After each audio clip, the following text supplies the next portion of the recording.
كما كتعرفوا بلي ان المونديال ما بقى ليه والو، والمكسيك مرونه فيها من بعد مع الناس الحكومه المكسيكيه بلي انها صفتها الاخطر زعيم ديال المخدرات.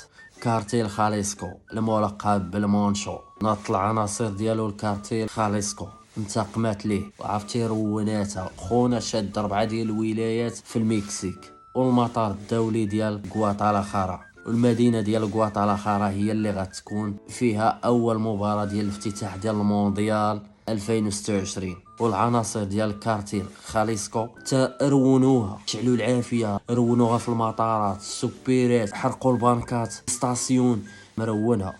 خونا داير جيش، ودابا والفيفا شادها الخلعه. دابا كي غيديروا مع هذا المونديال؟ فين هما هذوك الصحافه اللي تيدويو داخله فيها الصحافه الاوروبيه، الصحافه الاسبانيه؟ علاش ما يدويوش؟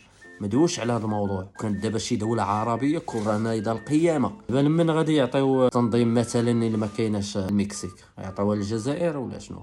فهمونا دابا.